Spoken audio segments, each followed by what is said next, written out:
Amém. Vamos orar. Pai querido, nós nos reunimos essa noite e hoje, Pai, nós entregamos ao Senhor tudo que nós temos. Nosso coração é uma terra prontinha para o Senhor semear. Nós viemos aqui não para ouvir um homem falar, mas para ouvir o Senhor falar. Fica conosco, Pai, tem liberdade, o Teu Espírito tem liberdade para nos conduzir pela Tua palavra e nos transformar, como Teu Filho ministrou aqui para a gente, para que nós nos tornemos na estatura do varão perfeito, para que os nossos olhos vejam como Cristo, para que os nossos lábios ministrem a palavra de Deus, que é a palavra de Cristo, que a nossa mente seja a mente de Cristo. Então nos leva hoje por esse caminho de vida eterna, em nome de Jesus. Amém. Você pode se assentar. Você conhece o nome de quem está à frente e atrás de você? Pelo menos se apresenta aí. Eu conheci o Rafael, me deu um testemunho do poder de Deus. Olha para trás, aí vê se você conhece todo mundo, pergunta pelo menos o nome aí. Isso. Hoje, deixa eu dar uma palavra para quem está assistindo a gente. Você que está assistindo a gente, Igreja Batista Graciosa Paz, fica aqui em Belo Horizonte, entre Betim, enfim, tem uma cidade aqui do lado, não tem? Contagem, Betim, é mais ou menos aqui uma tríplice fronteira. Os cultos aqui funcionam sempre você vai ter aqui para os homens, na primeira segunda-feira do mês, esse discipulado que vai abençoar a sua vida. Você vê como é que Deus vai falar contigo hoje? Sempre na terça-feira, na quinta-feira, tem encontros aqui. Então tem uma marcha profética. A igreja se reúne também nos domingos às 9 da manhã, 18 horas. Então você é nosso convidado, vem aqui, dá um abraço no pastor Ari, diz assim: pastor Ari, estava ouvindo lá o canal do pastor Oswaldo Lobo, da Igreja Batista de Bom Retiro, e também da Igreja Batista Graciosa Paz, eu vim aqui te dar um abraço. Todo mundo de Minas Gerais que nos segue. Nós temos em torno de 300 mil seguidores no YouTube. Você pode seguir a gente também, juntando os dois canais, né, da nossa igreja, Bom Retiro, e também o meu canal. Hoje eu quero falar com vocês a respeito de orfandade e a respeito de uma nova geração. Eu essa semana tive assim uma experiência extraordinária. Nós inauguramos um espaço infantil, mais ou menos do tamanho dessa mesma estrutura do templo aqui, da nave do templo, na parte de baixo. Então eu fiquei muito emocionado com o que Deus fez ali. Eu falei com Deus: Deus, a minha vida, eu não tenho mais nenhuma dúvida, eu não vou para o céu porque sou crente, não vou para o céu porque eu pago minhas contas em dia, ou porque eu sou honesto com a minha esposa. Eu não sou crente porque eu não passo cheque sem fundo. Eu não sou crente porque eu não vou para o céu porque eu sou bonzinho. Eu vou para o céu e você vai para o céu por causa de Jesus de Nazaré. Ele que merece a honra, a glória, o louvor, o poder, o domínio e a majestade. Mas eu fico preocupado com as gerações que vêm depois de nós, nossos filhos. Gente, aí eu chego aqui, eu vejo uma igreja assim que transpira o evangelho, que multiplica igrejas, que estabelece o reino de Deus dentro das cidades. E depois do pastor Ari, e depois do pastor Oswaldo Lobo, e depois de você, quem é que vai vir? Quem é que vai vir? Quero ler um texto com vocês que é impressionante. Vocês estão vendo essa igreja aqui? Olha para ela aqui, olha para toda ela aqui. Você já imaginou? Daqui a 40 anos você voltar aqui, e ela está cheia de imagens de idolatria, de velas, de imagens para orixás, de imagens de entidades. Você consegue imaginar isso? Daqui a 40 anos você vem aqui, em vez disso aqui ser uma igreja do Senhor Jesus, uma igreja da palavra de Deus, uma igreja que serve a Deus, já imaginou que fosse uma igreja que serve a ídolos? Quem pode imaginar isso? Você já imaginou os teus filhos servindo a demônios? Os teus netos andando de terreiro em terreiro, buscando consultas com adivinhadores. Já imaginou isso? Você devia imaginar isso, porque a Bíblia conta sobre isso. Vou pedir para o meu irmão que está ali no computador, Juízes, capítulo 2, verso 6, vamos ler até o verso 11. Juízes, capítulo 2, do verso 6 até o verso 11. Se tiver a versão a NVI, eu prefiro ela, tá bom?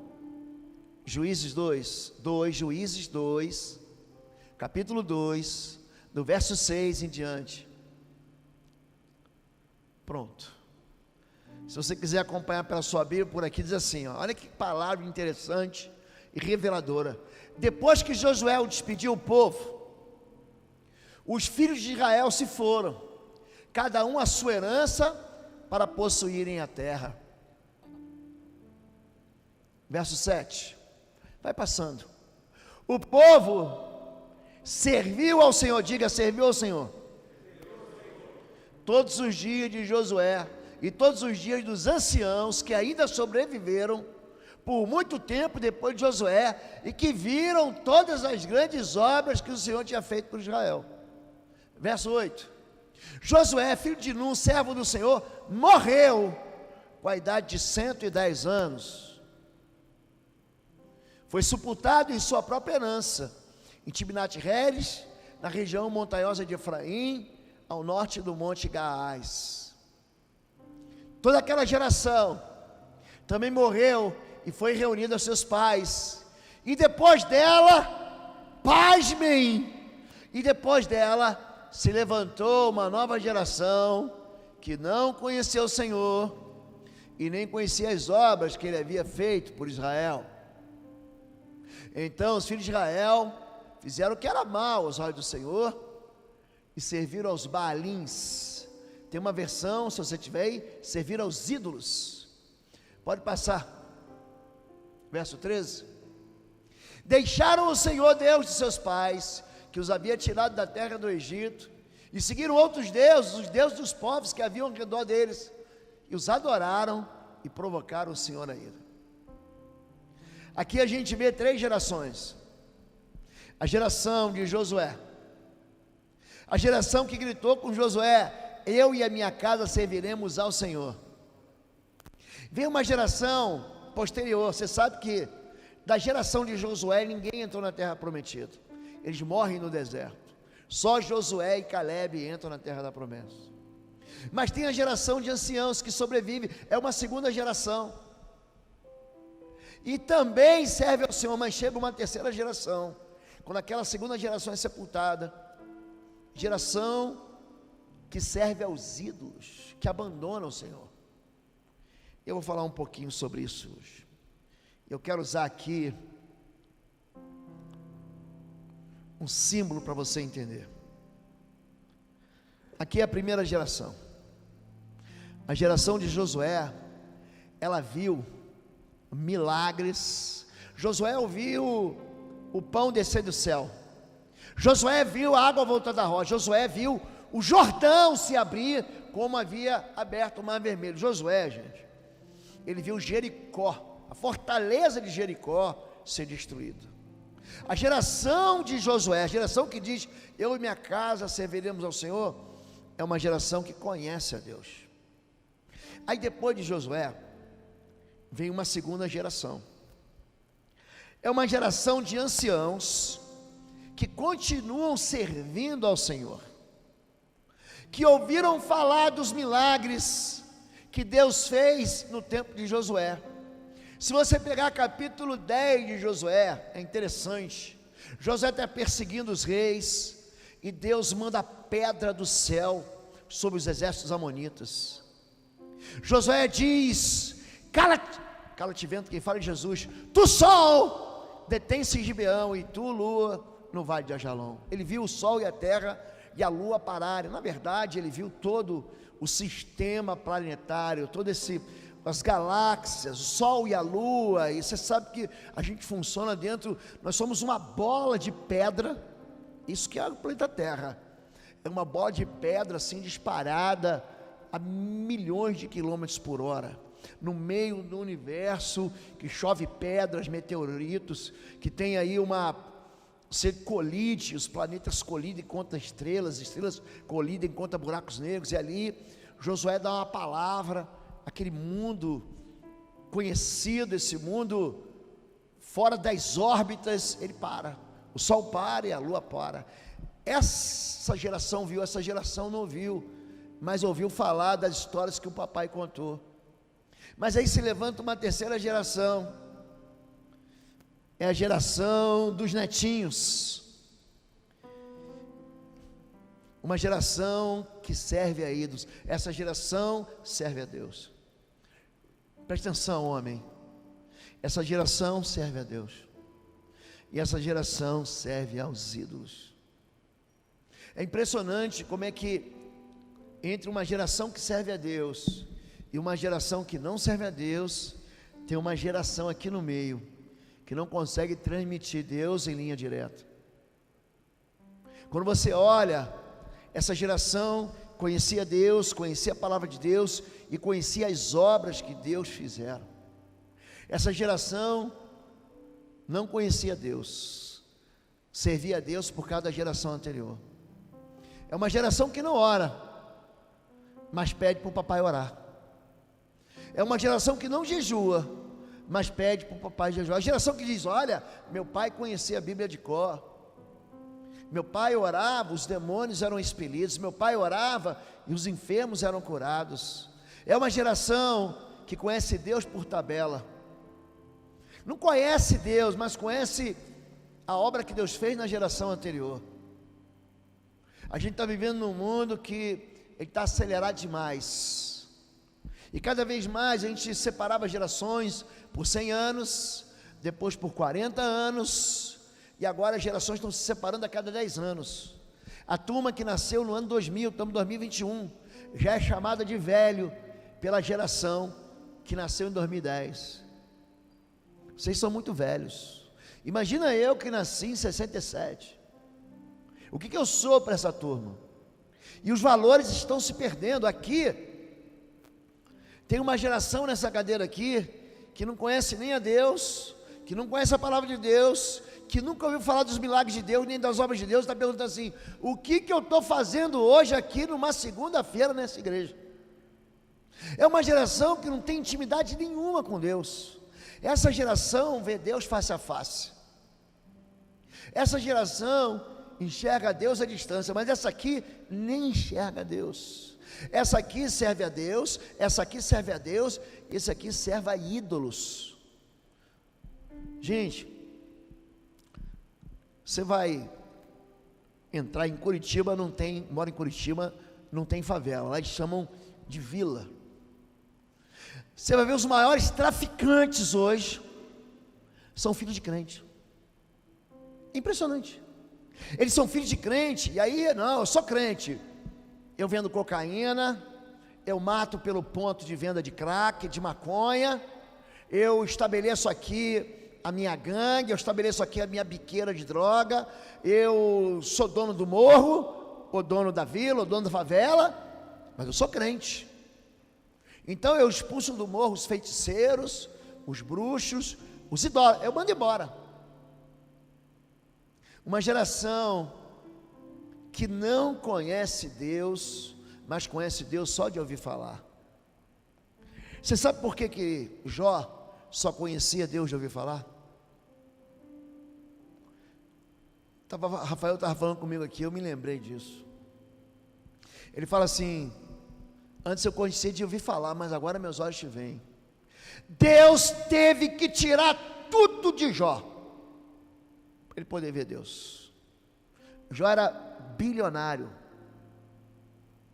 Se você for comparar hoje a vida de Jó com a vida de um homem do nosso tempo, ele era bilionário. Ele era o mais rico de todos os homens do Oriente. Homem íntegro, reto, temente a Deus, que se desvia do mal. Aí vem os caldeus, levam os camelos, vem o fogo do céu, queima as ovelhas, vem o vento oriental, mata os filhos dele, ele perde tudo. Aí depois que a gente perde tudo, é que nossos olhos começam a buscar o Senhor. O que está acontecendo aqui? É uma geração de Josué que eu chamo geração compromisso. Diga compromisso. Não é geração perfeita, não. Que você não é perfeito, todo mundo sabe. Até a fiel corintiana, até a torcida do Galo, a torcida da Raposa sabe que você não é perfeito. Aqui é uma geração que tem compromisso. E essa geração aqui é uma geração que está em crise, porque aqui no meio tem uma geração que é meia boca, que é meia sola. Tem uma geração que não sabe exatamente o que é, perdeu a identidade. Gente, quando você for citar alguns nomes aqui, Abraão sentou aqui. Abraão sentou aqui. Abraão, gente, ele é chamado de amigo de Deus. Esconderei eu de Abraão o que eu estou para fazer. Deus fala com ele em Gênesis 18. Deus revela para Abraão algo impressionante. Por favor, meu irmão, você pode botar para mim em Gênesis 18, 14? Deus promete a Abraão um filho, e Sara, a mulher dele, dá risada, porque ela está cansada de ouvir essa piada, e ele fala o seguinte: há alguma coisa impossível, Senhor? Existe alguma coisa impossível para o Senhor? Abraão, ele conhece o Deus do impossível. Ele tem um filho, e esse filho vai nascer, e quando esse filho está com 14 anos, Deus fala para ele em Gênesis 22, vai lá, pega o teu filho, pega o teu único filho, e você vai sacrificar no monte que eu vou te mostrar. Ele anda 3 dias e chega lá. A Bíblia diz em Gênesis 22 que ele amarra o filho dele no altar, e diz: Deus proverá para si o cordeiro. E na hora que ele vai sacrificar o filho, o anjo do Senhor fala assim: pode parar, para agora, para, não faça isso, porque agora sei que você teme ao Senhor. É um homem que ama mais a Deus do que o próprio filho. Ninguém aqui suporta perder filho. Meu filho teve câncer, eu vivi 5 anos no hospital do câncer, vendo criancinha morrer e caixão branco passar de um lado para o outro. E você viu o desespero de pai, de mãe, de perder um filho. Abraão entrega o filho dele, como Deus entrega o filho dele. Em Romanos 8, a Bíblia diz: aquele que não poupou o seu único filho, seu próprio filho, antes vos entregou por amor de vós, também nos dará com ele todas as coisas. Abraão é amigo de Deus, e Deus fala para ele assim: ó, porque tu fizeste essa ação e não poupaste. Diga, não poupaste. Normalmente uma pessoa que é estruturada financeiramente tem uma poupança, e é bom ter poupança, mas nesse caso Deus falou o seguinte para ele: porque você não poupou teu único filho, olha para o céu, olha aqui para mim, quantas estrelas, porque eu farei da tua descendência numerosa como as estrelas do céu. Abraão senta aqui, ele é chamado de amigo de Deus. Sabe quem senta aqui? O filho de Abraão, Isaque. Gente, esse moço, você já leu a história de Isaque? Ele não tem nenhuma história para contar. Ele é filho de um grande pai, ele é pai de um grande filho, mas ele mesmo é um perdido. Quem manda na casa dele, sabe quem é? É a mulher dele, Rebeca. O papel do sacerdócio masculino não existe. A mulher dele dentro de casa, não é quem manda quem pode, obedece quem tem juízo. Por favor, não me entenda mal. Essa figura da mulher subserviente, essa figura da mulher é desonesta, a maneira como o diabo fez com que a mulher perdesse seu verdadeiro papel. A identidade do homem, eu e você, como pai, por exemplo, o pai da direção, diga direção, identidade, proteção e amor. Esses são os 4 fundamentos da paternidade de Deus: identidade, direção, amor e proteção. Queridos, quem não tem pai, e aqui alguns de vocês não tiveram pai, porque o pai abandonou, porque o pai morreu, porque o pai não existe. Pastor, sou filho do carnaval, minha mãe se relacionou com alguém, não sei nem quem é meu pai. Gente, filhos que não têm pai não sabem para onde vão, ficam perambulando. Já fui motorista, já fui pedreiro, carpinteiro, médico, já fui astronauta, já fui jogador de futebol, eu já fui pintor, eu já fui professor. E o que você é? Não sei o que eu sou não. Ele não tem direção. A bússola dele não funciona. Porque a ausência o pai é que dá. Você pega para qualquer pessoa que sofre, e diz assim: pastor, eu sou crente, mas sou homossexual. Presta atenção. Pergunta para ele assim: quem é teu pai? Você vai se surpreender. Em 95% dos casos ele vai dizer: não tenho pai. Não, tipo, meu pai foi uma voz fechada na minha casa. Meu pai não falava nada, quem falava era minha mãe. Meu pai era um banana, mamãe é que mandava. Meu filho, não ouve teu pai não, quem manda aqui em casa sou eu. Pai, posso ir? Pergunta para tua mãe. Quando o pai não está, a figura do pai dá direção e identidade, gente. O teu filho recebe no nome dele o teu sobrenome. Ele fica colado, e ele se distingue de todas as outras crianças. Por quê? Não, porque eu sou filho dos Silva, eu sou da família dos Gonçalves, eu sou da família daquele sobrenome Costa e Silva. Eu sou dessa família, eu tenho uma direção. Filho sem pai não sabe para onde é que vai. Filho sem pai não sabe quem é. Sabia disso? Não sabe quem ele é, ele perde a identidade. Filho sem pai, ele não tem proteção. Interessante que Mateus 6, vou botar aí Mateus 6, 25 em diante, há uma figura tão interessante. Deus explica por que os filhos hoje estão tão fragilizados. Portanto, eu vos digo, não se preocupem com sua própria vida, quanto que comer ou beber, nem com seu próprio corpo, com o que haveis de vestir. Não é a vida mais importante que a comida, e o corpo mais importante do que a roupa? O que ele vai dizer? Olhai para os passarinhos do céu. Eles não plantam, não colhem, não ajuntam em celeiros, mas o vosso Pai as alimenta, sim ou não? É o Pai, gente. O Pai Celestial os alimenta. Olha para mim. Filho sem pai é ansioso. O que eu vou comer amanhã? O que eu vou beber amanhã? Meu filho nunca passou um dia pensando assim: não, pai, amanhã tem dinheiro para comida? Quer abrir meu cofrinho? Filho sem pai sofre distúrbio e ansiedade. O que eu vou vestir? Olha para o lírio do campo. Se Deus veste o lírio do campo hoje, amanhã lançado no fogo, nem Salomão se vestiu com a roupa deles, com todo o seu dinheiro.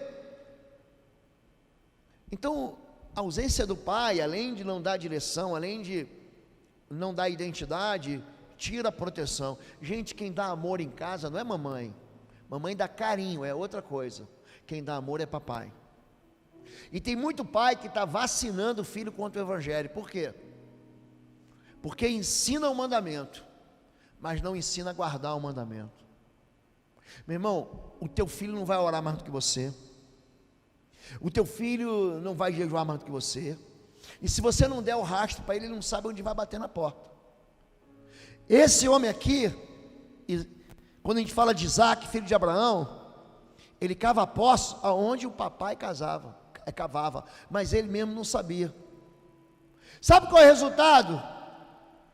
De um pai, de nós homens, estou falando de nós homens, da nossa geração, que às vezes vem para cá, e às vezes vem para cá, às vezes é crente, às vezes é ímpio. Na igreja é uma benção, mas em casa ele é o diabo. Cavalo, estúpido, fala palavrão, amaldiçoa, pragueja, pão duro, miserável. O filhinho está vendo. Ele é pequenininho, ele está vendo. Ele está vendo o que vai acontecer. Sabe qual é o resultado? Sabe quem senta aqui? Jacó. Jacó foi uma desgraça até ele se converter. Jacó não tinha identidade, sabia disso? Gênesis 27, 32. Jacó não gostava de ser quem ele é. Gênesis 27, 32. Vamos ver aqui, irmão. Ligeiro, pega uma unção de velocidade. Perguntou-lhe seu pai, Isaque: quem é você? Ele respondeu: sou Esaú, seu filho mais velho. Isaque, querendo ter a vida do irmão. Ele não está satisfeito com a vida dele, não, meu irmão que é bom, meu irmão que tem um emprego bom, meu irmão que tem a mulher que eu queria ter, meu irmão que tem o ministério que eu tenho. Aí ele se disfarça de Esaú, porque ele não gosta de ser Jacó. Ele só vai se converter 5 versículos adiante, Gênesis 32, 27. Esse é Gênesis 27, 32. Olha o que acontece em Gênesis 32, 27. Ele vai encontrar com um anjo. O homem lhe perguntou: qual é seu nome? Jacó, me respondeu. Aqui ele não quer mais ser Esaú, ele está cansado de ser Esaú. E continua, verso 28. Então disse o homem: seu nome não será mais Jacó, mas sim Israel, porque você lutou com Deus e com os homens e venceu. É aqui que a identidade dele é trocada.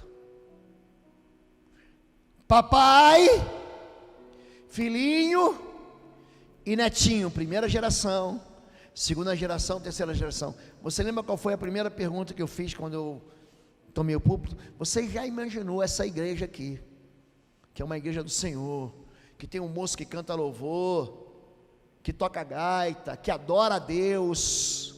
Já imaginou essa igreja aqui, daqui a 40 anos, tocando um batuque, um sambão? Eu já vi isso acontecer. Fui pregar na Alemanha, em Stuttgart, e não tinha local para a gente se reunir. Não quer reunir numa igreja luterana? Eu falei: quero, é um templo. Cheguei lá, pastor, cheguei lá para pregar num domingo, ou num sábado e domingo. A igreja estava toda enfeitada, como se fosse uma festa de carnaval. Era o Oktoberfest deles, dentro da igreja. Você vai pregar na Alemanha, você sai do culto, sabe o que tem? Não é cafezinho não, nem a cantina para os irmãos. Gente, é um bar com um monte de chopp. E o que tem de acidente naquelas autobahn, porque o pessoal toma todas, é um negócio de doido. Igreja, gente, vira terreiro. Você pega as igrejas do Novo Testamento, o irmão citou aqui, 2 Coríntios 9, você vai lá em Corinto, é pedra, acabou a igreja. Vai em Tessalônica, a igreja não tem mais nada. Vai em Colosso, não tem mais nada. Você visita, pastor, faz uma viagem com esse povo para Israel, pastor. Você vai em Éfeso, Esmina, Pérgamo, Sardes, Tiatira, Laodiceia, Filipe. Gente, a igreja acabou. Aquela igreja que Jesus diz: olha, as portas do inferno não prevalecerão, ela morre. Por quê? Porque a liderança se perde aqui no meio. É o filho do crente que não leva a Deus a sério e cujo netinho se torna um desviado. Sabe quem sentou aqui, gente? É interessante como a figura de Moisés, ela é poderosa para nos ensinar o sacerdote. Quem sentou? Moisés. Um homem que ele pega um povo numa ponta que não é povo. Gente, ele transforma aquelas 12 tribos numa nação poderosa. Esse aqui é aquele que bate na rocha, a água vem. É aquele que fala com Deus face a face. Em Números, é interessante como é que Deus fala para ele no capítulo 2. Eu falo com Moisés como quem vê de frente, face a face. Sabe quem senta aqui? Arão, o irmão dele. Ah, pastor, e Arão é uma benção. Você vai lá, né? Ele tem um turbante na cabeça, o sumo sacerdote tem um turbante que está assim: santidade ao Senhor. Mas quando o povo aperta ele, não, dá-nos um outro Deus. Ele faz um ídolo de um bezerro de ouro. É gente que é crente até não apertarem ele. Não, mas você tem que assinar esse negócio aqui, todo mundo vai ganhar. É um dinheiro fácil na mão da gente, deixa de ser trouxa. E se você não fizer, eu vou te mandar embora, eu vou te despedir. Sabe qual é o resultado, gente? Os filhos de Arão, os 2 filhos de Arão, Nadab e Abiú, olha para mim, sabe onde é que eles morrem? Dentro da igreja. Eles morrem aqui, ó, entregando fogo estranho ao Senhor, prestando um culto de iniquidade. Eli, sumo sacerdote dos tempos de Samuel, sentou aqui, ó. Ele via filhos dele fazerem o que era execrável diante do Senhor, roubavam das ofertas. Ah, pastor, fiquei sabendo aí que teve um pastor que roubou dinheiro, se deu bem. Como é que é? Se deu bem? Gente, vocês perderam a ideia do que é se dar bem. Deus fala para ele: por que teus filhos foram execráveis? Roubaram das minhas ofertas. Eu vou acabar com a raça deles, vou tirar eles do altar. Rofini e Finés morrem. Vocês estão entendendo que uma geração no meio, que não leva a Deus a sério, derruba a geração seguinte? Gente, Davi sentou aqui, sim ou não? Sim ou não, gente? Um homem segundo o coração de Deus. Ele com 14 anos já tinha lutado com o urso e vencido, lutado com o leão, já tinha vencido. Quando o gigante aparece, ele fala assim, ó: o Deus que me livrou do urso do leão vai me livrar desse circunciso filisteu, porque ele afrontou o exército do Deus vivo. Ele não era um brigão, um valentão, que saía no tapa com todo mundo na rua, não, querido. Era um homem que ia na força do Senhor. Quando o gigante chega para ele em 1 Samuel capítulo 17, amaldiçoa ele pelos seus deuses. Mas Davi diz: tu vens contra mim com espadas e lanças, mas eu vou contra ti, em nome do Senhor dos Exércitos, a quem tu afrontaste. E Davi derruba. Davi matou os 10 milhares. Sabe quem senta aqui? Salomão. Opa, pastor, não fale em Salomão não, porque Salomão é uma bênção. Me dá sabedoria. Eu preguei sobre isso semana passada, ou retrasado aqui. Segundo livro de Crônicas, capítulo 1, de 7 em diante. Salomão está dormindo. Aí Deus aparece para ele e fala assim: pergunta aí, o que você quer? Me dá sabedoria. Me dá sabedoria. E ele se torna sábio. Olha para mim.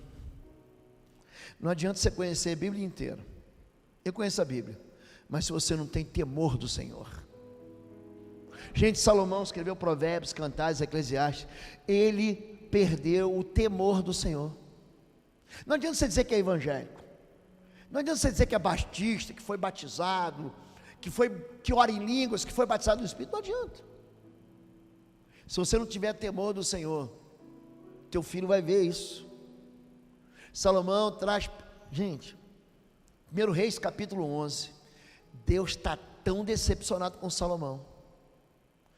Deus fala o seguinte, ó: porque você desprezou a minha palavra, eu vou tirar o reino da tua mão e da mão do teu filho, e eu vou entregar para outro que vem depois de você. Entrega para Jeroboão. Sabe o que acontece? Davi, o papai, o filhinho, que somos nós. Sabe o que acontece com a geração seguinte? O netinho, o Roboão, desgraça tudo, perde tudo, com menos de uma semana de reinado. Oi gente, um rápido intervalo. Você que ainda não é membro, seja membro do canal para nos abençoar. Dá um like, compartilha. E se você quer crescer em libertação e batalha espiritual, vai lá na nossa loja www.institutoexodo.com. Os nossos livros estão lá, que vão fazer você crescer nessa área e se tornar um valente na batalha. Deus te abençoe. Roboão, tudo que Davi construiu, tudo que Davi conquistou e tudo que o pai aumentou, Roboão desgraça. Com 3 dias de governo, ele consegue criar uma guerra civil. Vocês estão entendendo como é que esse caminho aqui é curto, gente? Entre uma geração e outra. Você entendeu como é que o meu papel, o seu papel, ele é importante na vida de quem vem depois de nós? Gente, pastor Arias, pastor dessa igreja aqui, podem se matar de trabalhar. A geração é ganha e vai para o céu. Mas se a gente não se preocupar com a geração que vem depois de nós, os nossos netos vão se perder. Os nossos netos vão se desviar. São igrejas que estão morrendo de verdade. E a pandemia não fechou a igreja nenhuma não. A pandemia só expôs as doenças. Não, porque a pandemia destruiu meu casamento. Opa, não foi não. O teu casamento já estava destruído, ó. Porque a casa na rocha, pode vir a tempestade, pode vir a chuva, pode vir o que for, raio, trovoado, terremoto, vulcão, a casa fica lá. Aquele que ouve as minhas palavras e coloca em prática. O que a gente faz? A gente não quer praticar. Eu conheço, mas não vive a palavra. Se você não for gentil com a tua esposa, teu filho não vai ser gentil com a esposa dele. Ele vai até namorar, ele vai ser um homem romântico, um galanteador, um Dom Juan, um pegador, mas ele nunca vai ter uma esposa segundo o coração de Deus. Pequenas gentilezas, bom dia, te amo, abre a porta do carro, leva flor, pastor, minha esposa não gosta de flor, leva bombom, chocolate, leva beijo. Vou fazer uma pergunta para você aqui, de verdade. Há quanto tempo você é homem e não dá um beijo de língua na tua esposa, de verdade, de verdade? Pega ela desprevenida, segura ela para o cabelo, vem cá que eu vou te beijar, mulher linda. Quanto tempo você não faz isso? Há quanto tempo você não faz massagem no pé da tua esposa? Há quanto os nossos filhos estão vendo isso? Contei aqui uma vez, acho que contei, meu filho começou a ler a Bíblia com uns 10 anos, 11 anos, pegou gosto. Aí ele leu a história de Jacó. Jacó tinha 4 esposas. Contei aqui, pastor. Aí ele perguntou a mim: pai, quando eu crescer eu posso ter 4 esposas, 4 namoradas? Eu falei: tá espertinho, né? Abaixa o short aí. Quantos pintos você tem? Aí ele falou: tem um. Falei: então você vai ter uma mulher para você só. Aí ele: agora eu entendi, pai. E se eu tivesse 4 pintos? Aí você poderia ter 4 esposas.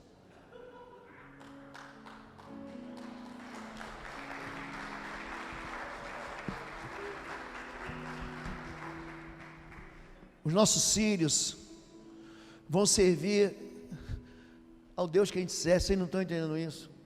É pai que leva filho para a festa de 15 anos. Filho, não, meu filho tem que se divertir. Mas chega domingo de manhã, não vem para a escola bíblica, não vem para a escola de profetas, não vem para a escola de líderes. Eu duvido. Você paga natação, paga judô, paga karatê, paga inglês e paga escola do teu filho fala assim: hoje não estou com vontade de ir. Como é que é? Você vai para a escola agora, para entrar no carro, e eu vou te levar para a natação, e ai de você que não aprenda a nadar, que eu te afogo. Aí quando é para a igreja, pastor, não, deixa eu dormir, tadinho, está muito cansado. Ele foi para a festa ontem. Que sabe o que você está dizendo para o teu filho? Que trabalhar está na frente de servir a Deus. Está dizendo para o teu filho, e todo mundo deve trabalhar, que se divertir está em primeiro lugar, à frente de Deus. E todo mundo deve se divertir. Você está dizendo para o teu filho que Deus pode ser deixado de lado. O teu filho tem que ver você no altar. O teu filho tem que ver. Gente, eu chamo meus filhos aqui, ó. Naquele tempo eu fazia cheque para entregar dízimo e oferta. Agora nem se usa mais cheque, é tudo por Pix. Dinheiro, a gente nem anda mais com dinheiro. Qual é teu Pix? Eu fazia, chamava Arthur, chamava a Natália. Olha aqui, isso aqui não é nosso, isso aqui pertence ao Senhor. Eles sabiam da minha fidelidade. Pegava meu olerite, meu contra-cheque estava lá. Ele sabia que estava saindo 10%. Mas eu não faço isso para agradar a Deus. Eu faço isso por fidelidade ao Senhor. Meus filhos, quando começaram a crescer, eles começaram a aprender a bater nas portas que eu batia. Então, se você quer ter uma família no altar, querido, um filho que não se perde, um neto que não se perde, a chave para isso está em você mesmo, está em mim mesmo. Essa geração aqui, que viu Deus, que viu os milagres de Deus, conhecia Deus de frente, de face a face, diz assim, ó: primeiro Deus e depois eu. Essa geração diz, sabe o que? Primeiro eu, porque eu não sou de ferro, depois Deus. Primeiro eu, depois Deus. Por quê? Não, pastor, porque se eu colocar Deus no meu lugar, os sabores que eu tenho que experimentar não vão ser tão doces. Primeiro eu pago a conta da água, da luz, da internet, do 4G, do Netflix, do Disney Channel, do açougue, é o dinheiro da prestação do carro. Não, e para Deus não tem. Sabe por quê? Se coloca você em primeiro lugar e depois Deus. Aí você não sabe por que tua vida não funciona. Aí você não sabe por que você está semeando na terra seca. Sabe o que essa geração aqui diz? Primeiro eu, depois eu, depois eu, depois eu, depois eu, depois eu, depois eu, depois eu, depois eu, depois eu, depois eu, depois eu, depois eu, depois eu, e lá no final, depois, só no final, depois eu também, porque eu não quero saber de Deus. Aliás, eu não quero ir para a igreja, eu quero adorar ídolos. Vocês estão lembrando? Levantou-se uma geração, depois da geração dos anciãos, que fez o que era mal aos olhos do Senhor e serviu aos ídolos.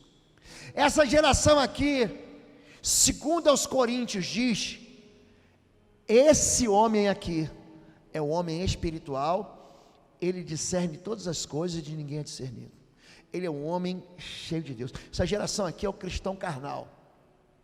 Sabe como é que o crente carnal resolve tudo? Mas bate, sou gaúcho, eu resolvo tudo na ponta da espada. Eu sou de Belém, tenho sotaque de carioca, moro em Paraná, mas sou de Belém. Sabe como é que o povo de Belém resolve? A ponta do facão. Eu não sei como é que o povo resolve aqui em Minas, se é a bala, se é na metralhadora, se é na boca do fuzil. É gente que não consegue resolver nada com as disciplinas espirituais. É tudo no bate-boca, é tudo na confusão, é tudo na gritaria, é tudo no tapa. Porque comigo é assim, pastor, está escrito lá, é dando que se recebe, por isso que bateu, levou. São as pessoas que resolvem as coisas com a carne. O homem espiritual resolve todas as coisas de maneira espiritual. Esse aqui resolve as coisas no braço. Esse aqui, sabe o que é? Esse aqui é o homem natural. Esse aqui é você, que está sentado hoje aqui, e está falando assim, do que esse pastor está falando? Eu não estou entendendo nada. Se você não está entendendo nada, você está aqui, ó, nada. Pastor, termina logo, porque eu quero ver o jogo do Galo, que é a reprise. Galo ganhou de 1-0 do Inter. No finalzinho eu quero ver a reprise, termina logo que eu quero ir para casa. Eu não consegui ver os cavalinhos de Fantástico, e eu quero ver o meu galo lá na frente. Se você é cruzeirense, você está torcendo, orando, não sei se está orando para não cair ou para subir, eu já não sei mais onde é que o Cruzeiro está na tabela. Mas a pessoa que está aqui é uma pessoa, gente, que não se importa com Deus. Jesus, o apóstolo Paulo chamou de homem espiritual, cristão carnal, homem natural. Jesus chama isso aqui, sabe de quê? De quente. Esse cara aqui é uma labareda, esse homem aqui, ele tem uma fogueira dentro dele. Esse aqui é quente. Esse daqui ele chama de frio. Esse aqui ele chama de quê, gente? De quê, gente? Porque és morno, vomitar-te-ei da minha boca. Pensa numa pessoa que deixa Deus enojado, causa náuseas em Deus. Esse cara aqui, que na igreja ele é uma bênção, em casa ele é uma maldição. Na igreja ele é um anjo, no trabalho ele é um diabo. Na frente do pastor, na frente dos irmãos, ele dá glória a Deus. Longe dos irmãos ele fala palavrão, troca nudes, ele troca piadas imorais. Ele não quer saber de Deus, ele navega na pornografia, ele se perde na loucura, ele rouba. Mas é o seguinte, pastor, ninguém vê. Olha para mim, Deus vê. Esse homem aqui, Davi, ele quebra todos os mandamentos, menos um. Qual que ele não quebrou? Ele quebrou todos. Aquele homem, segundo o coração de Deus, ele só não quebrou o mandamento. Ele amou o Senhor com toda a sua alma, com toda a sua força e com todo o seu entendimento. E ele faz uma lambança da vida dele. Ele olha para a vizinha do 401. Todo mundo tem a vizinha do 401. É linda. Aquela mulher que para o trânsito, quando desce do condomínio, o coração acelera. Pastor, o que é isso? Deus fez ela num torno. Aí Davi, que tem suas esposas, E naquele tempo podia, hoje não mais.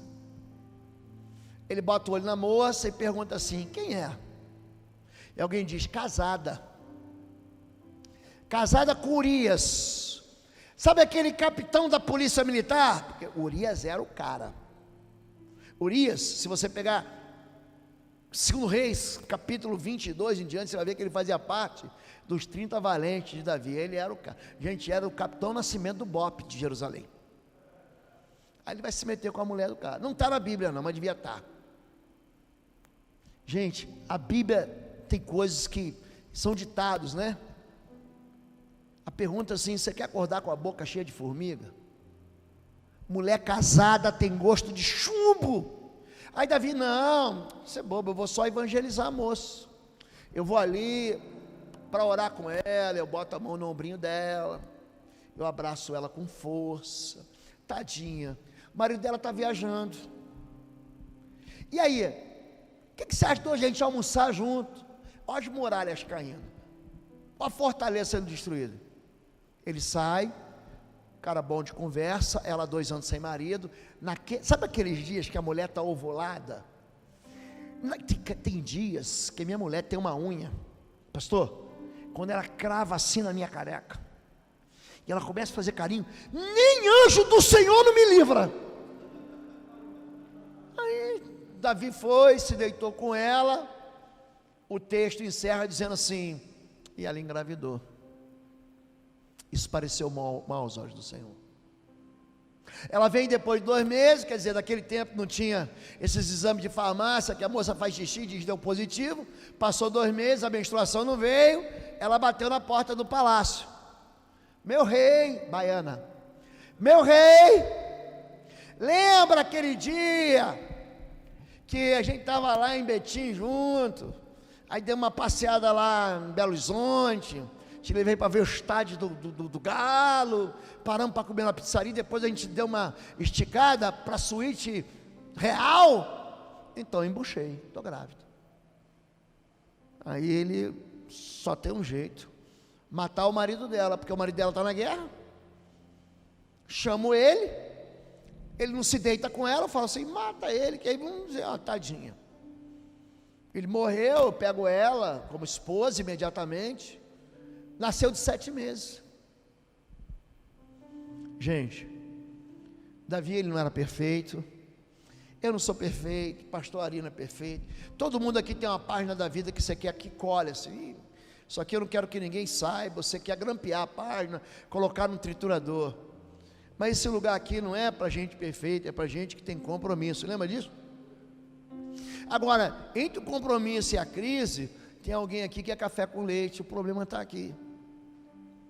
É aqui que Deus diz assim: ó, vou te vomitar. É interessante, estou falando só de homens aqui. Gente, Pedro sentou aqui, vou até dar uma sentadinha aqui para você. Pedro sentou aqui, gente? Sim ou não? Pedro sentou aqui.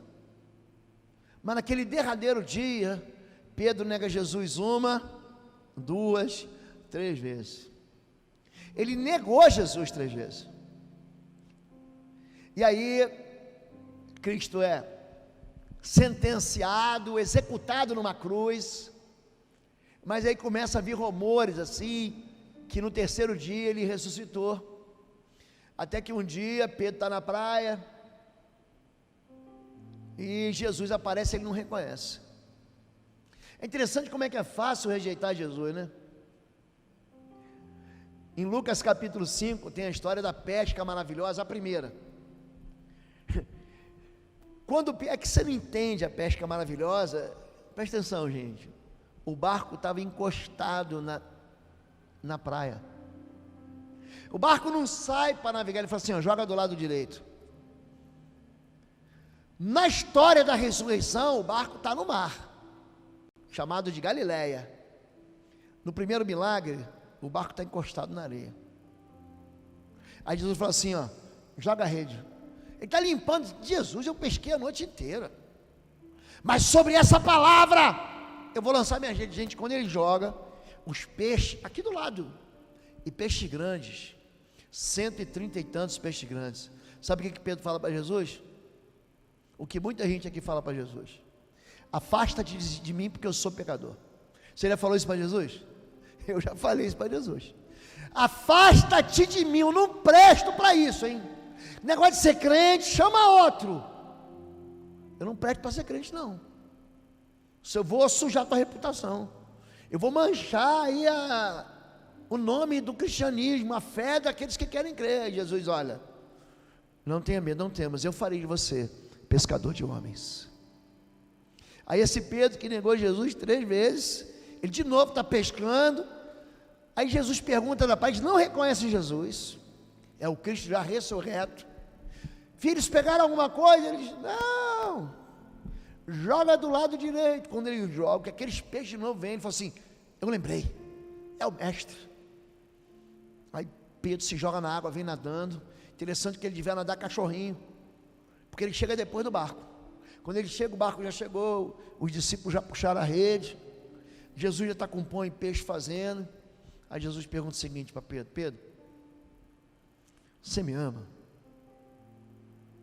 Deixa eu fazer essa pergunta para você hoje aqui, como se fosse Jesus hoje, homem, você me ama? E Pedro diz, eu te amo, Senhor. E Jesus pergunta, você me ama? Ele diz, eu te amo, Senhor. E pela terceira vez, Jesus pergunta, Pedro, tu me amas? É interessante que essa palavra é mais ou menos o seguinte, Pedro, você me filéu, esse verbo, amor, no grego, filéu aí você me ama com amor imperfeito, mais ou menos, tipo assim, você me ama, mas não me ama. Pedro, você me filéu. Aí na terceira vez, Jesus pergunta assim, você me ágape?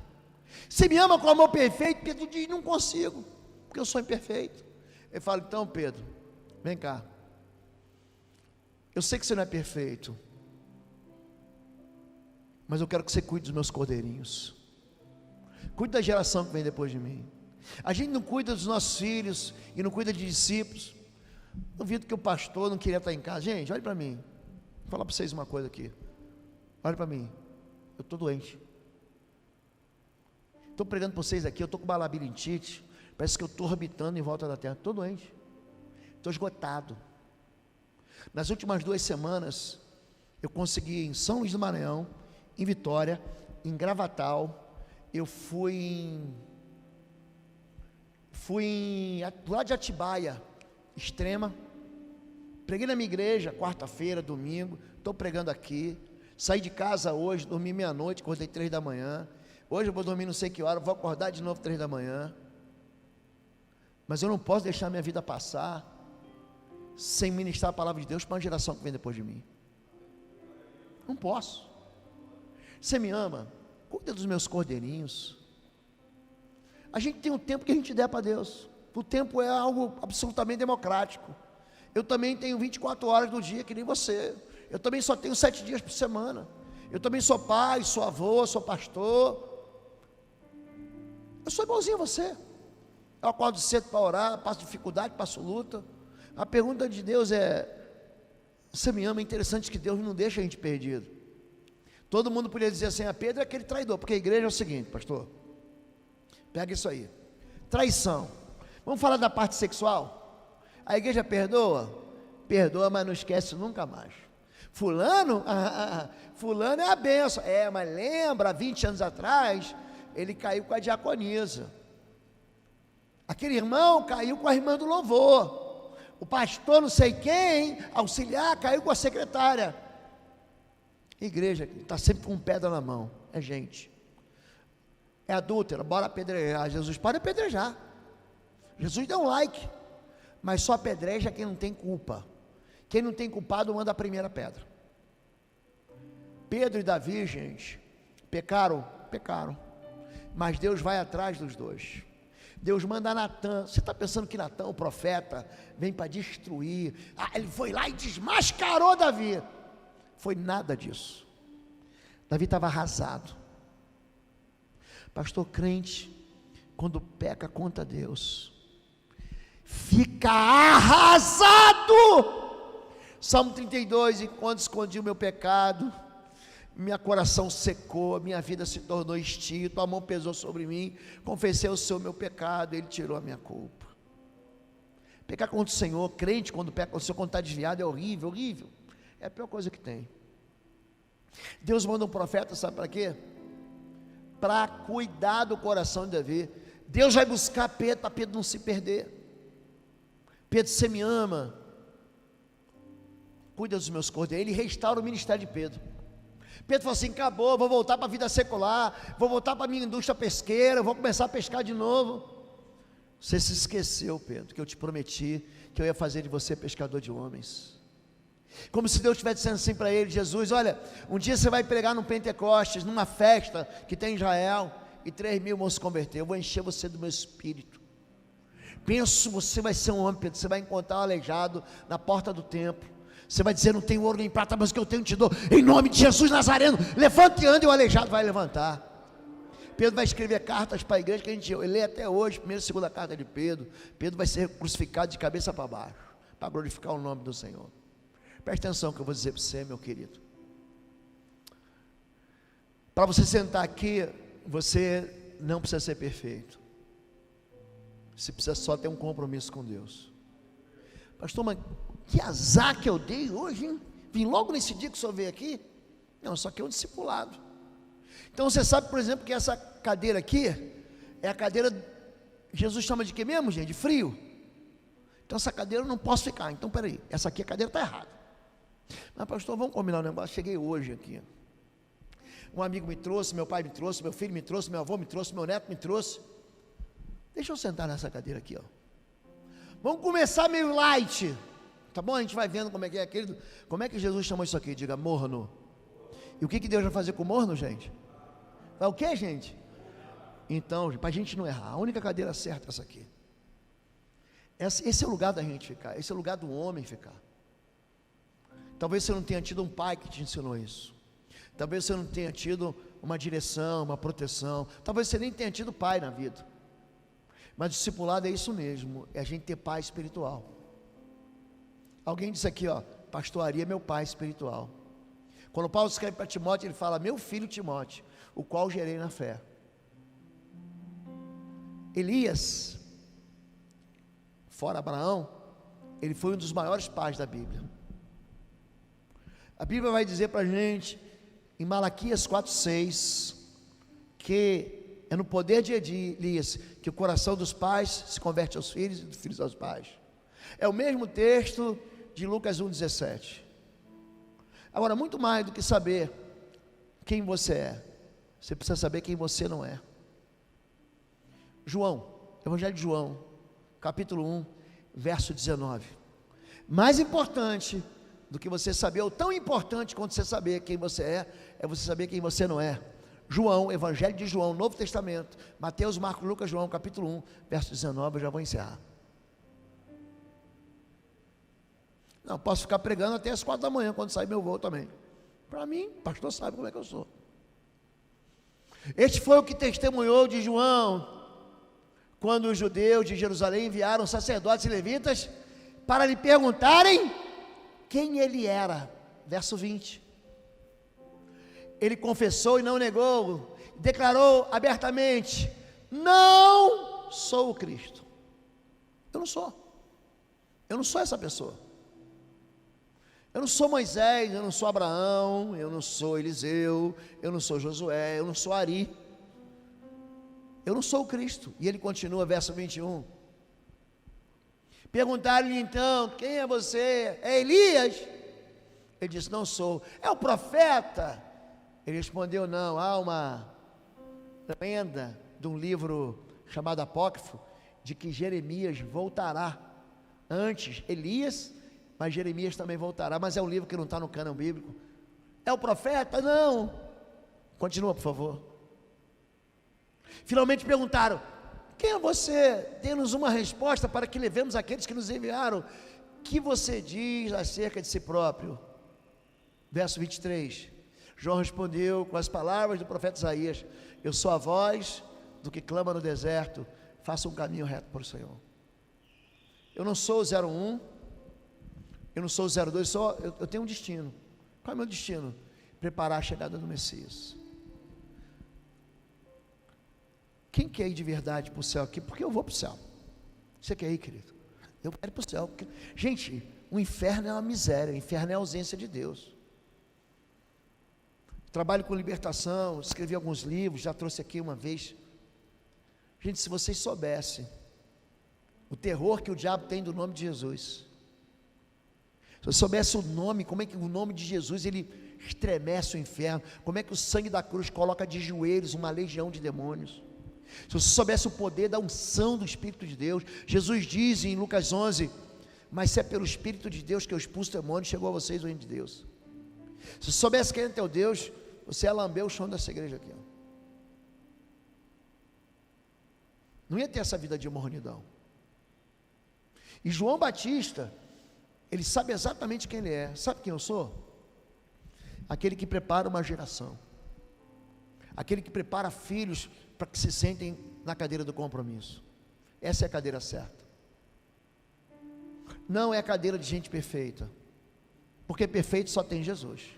Mas é a cadeira de gente que cai e levanta, é a cadeira de gente que diz, eu vou continuar no meu destino, eu reconheço que lá atrás eu tropecei, mas agora eu quero mudar a minha vida. Vamos encerrar. Fique em pé em nome de Jesus. Fique em pé em nome de Jesus. Deus falou com você hoje, querido. Gente, eu ia pregar em Lucas 15, 11, que fala do filho pródigo, dos dois filhos, né? Eu vim aqui e falei, mas o que é isso, Deus? Não é, sabe quando você sabe que não é falta de sermão? O pastor falou assim, Lobo, eu quero que você pregue sobre qualquer coisa, sobre família, sobre filho. Eu estou vendo essa neve aqui, fiquei pensando, será que é isso, Deus? Porque Isaías 55 diz o quê? Que a palavra de Deus é como a neve que desce e não volta mais. Fiquei lembrando de Samar, ele luta e mata um leão na neve. Fiquei pensando no Salmo 133, é como orvalho, é como a neve do irmão que escolhe. Falei, o que Deus quer que eu pregue? Eu estou olhando para cá, buscando a palavra, falei, pronto, é isso. Era isso que você tinha que ouvir hoje. Você quer um compromisso com Deus hoje? Você quer isso? Se você quer, vem aqui à frente. Eu também quero. Vamos orar juntos aqui, sai do seu lugar.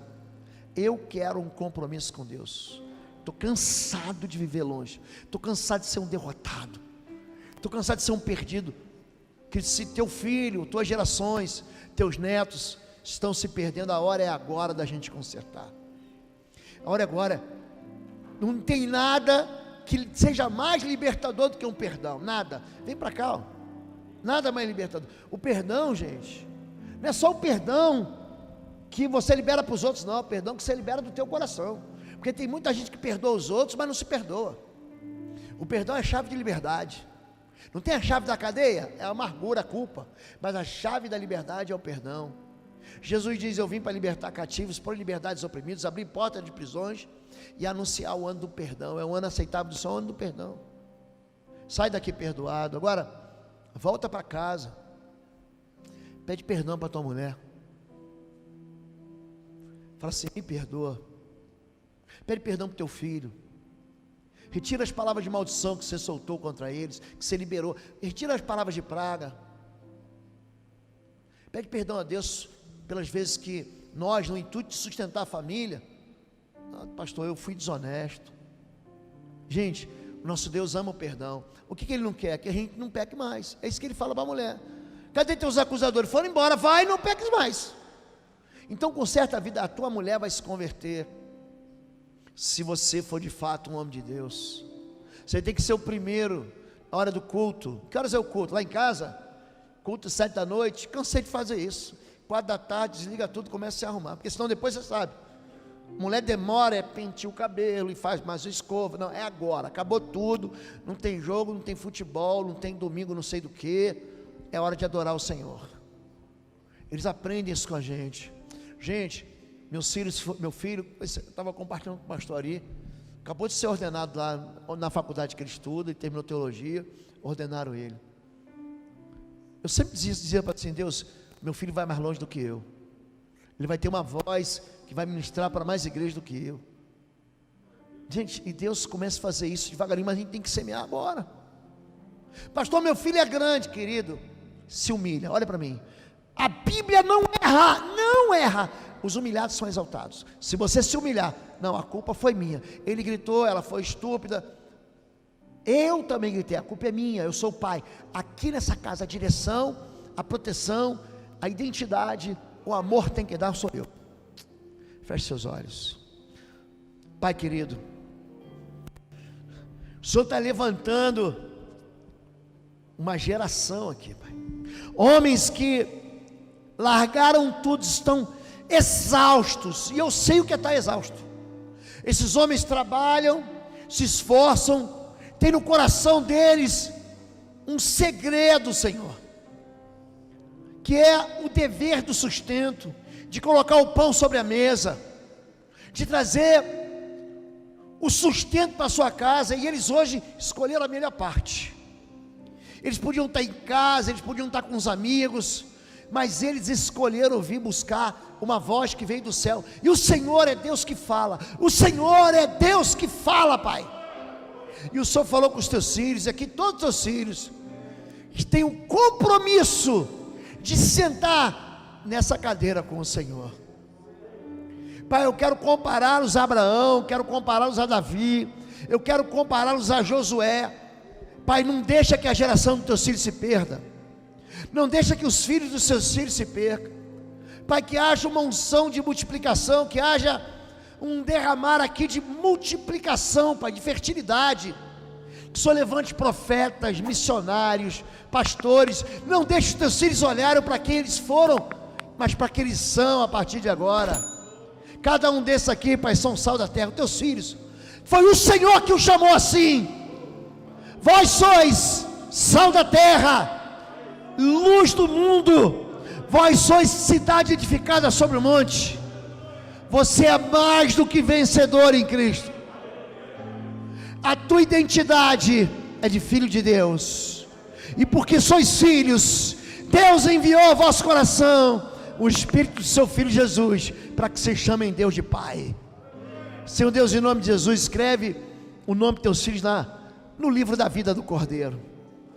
Leva sobre eles, Pai, esse óleo, esse caldo do teu Espírito derramado, para que as suas casas sejam alcançadas, e para que a bênção e a misericórdia do Senhor jamais deixe as suas vidas, em nome de Jesus. Amém e amém. Amém, queridos. Prazer. Glória a Deus. Deus é maravilhoso.